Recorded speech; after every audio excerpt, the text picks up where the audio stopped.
Howdy peeps, and welcome to or welcome back to the channel. And today, as you read in the title, we're doing a species profile on the humble Yo-Yo loach, the Botia Almorhae. Very cute little loachy. Well, they don't stay that small. But let's get into it, shall we? While I try and hold the camera on this one before it decides to do hidey-hidies. This is my smaller one.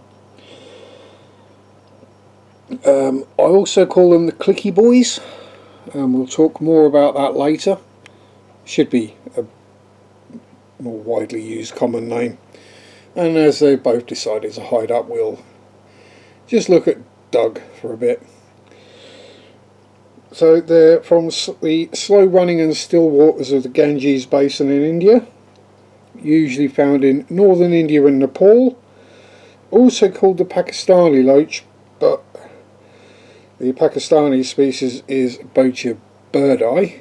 It's actually a different species of fish. Another common name is the Almorhae loach.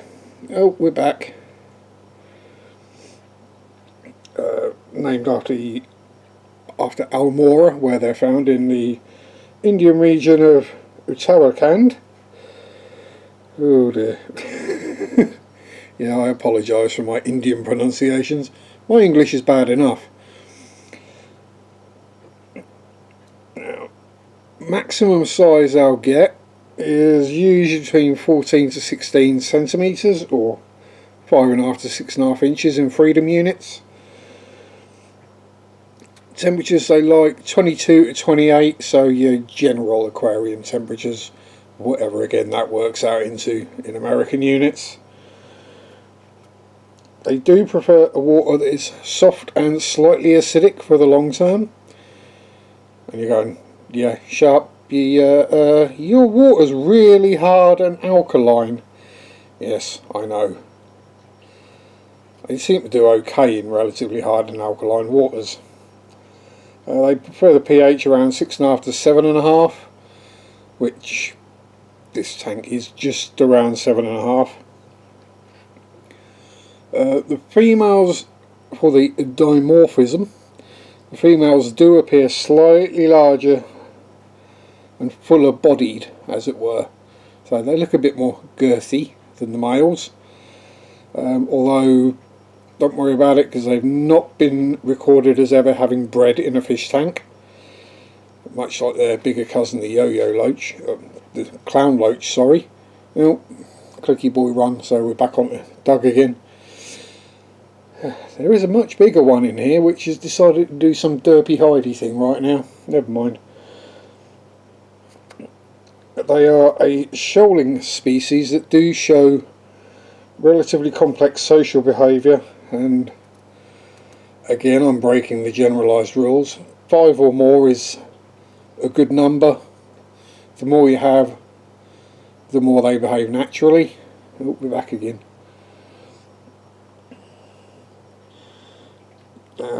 Obviously, why are they called yo-yo loaches?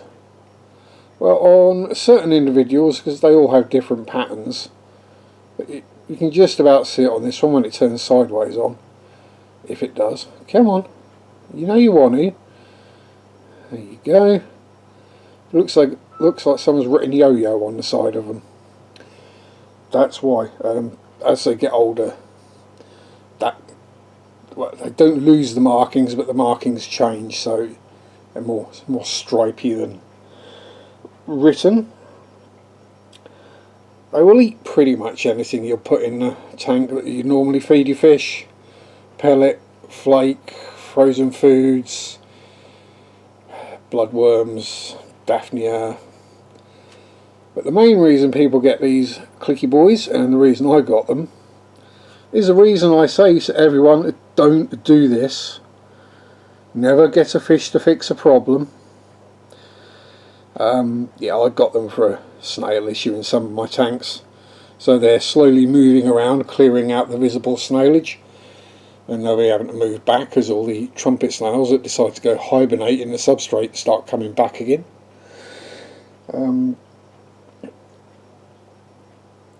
They can can be slightly aggressive. It's not in a I'm going to eat you or I'm going to murderify you way.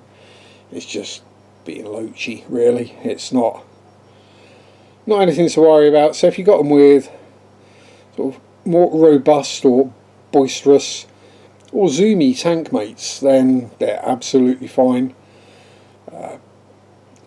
Might not do too well with something like, say, a betta or some super long finned guppies. I might go, ooh, lunch, look at them yummy yummy fins. Oh, are we grubbing about back there? We are. Let's see if we can... No, we're hiding up. Okay. That is the chonkier one, that's why I could actually see it. See if we can... there we go. Now they're best kept on a relatively fine sandy substrate,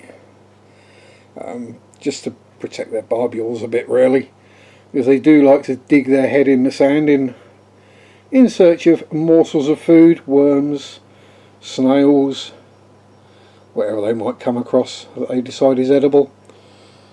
You know, they are kind of nuts. Behaviour wise, yeah, they're pretty derpy. They're active, out and about, zoomies. You know how it is. As soon as you put a camera next to the tank, all the fish disappear. Usually, specifically, the one you're trying to film. Oh, here we go. We got open water. That, we've got all three fishes in the tank on the same picture. Look at that. Yes, very pretty. Now, what else we got to waffle on about? Now, the reason I call them clicky boys, that's not because they hang around in a little clique like mean girls. Much like their larger cousin, the clown loach, when they're excited or trying to communicate with each other, they do make a relatively loud clicking noise. Now, I say relatively loud, you'll hear it across the room quite easily, and the first few times you hear it, it'll scare the pants off you. Because where the clown loach makes a relatively dull, thuddy, clicky sound, when these guys start clicking, it sounds like glass cracking. You know that sound when you just hear a pane of glass just go? Yeah, that's the sound they make. Takes a bit of getting used to, but once you have, it's not too bad. Anything else to know? Yes, as I said with tank mates, pretty much anything that it's going to be able to defend itself. So they're not aggressive, but you know, they might do a bit of chasey, nippy. I suppose it goes without saying, don't keep them with your prized snails. Might be okay with trapdoor snails because I left my nerites alone. But if you love your ram's horns or your trumpy snails or your rabbit snails, yeah, just don't. Not unless you enjoy finding empty shells. And I will also add, if you are getting them to get rid of snails, please make sure you've got a get out clause, somewhere to move the fish onto once they've got all your snails and they've outgrown the tank. Because let's be honest, like a lot of people that buy clown loaches, they don't realise how big they're going to get. I mean, these guys don't get anywhere near that size, but you know, they will get large. They will compete voraciously for food. They're like cats in that regard. I say, you'll get the derpy behaviour. They'll glass surf. They'll fall asleep on their side, and you'll think they're dead until you go to touch them, and then they'll suddenly swim off. No, they're just derpy, clicky boys. Absolutely gorgeous fish. Endlessly entertaining. And I would highly recommend them. I wouldn't suggest for anything smaller than a 20 gallon. unless, as I said, you are specifically getting them to clear out a snail infestation, and you know you can move them to a new home afterwards once the job is done.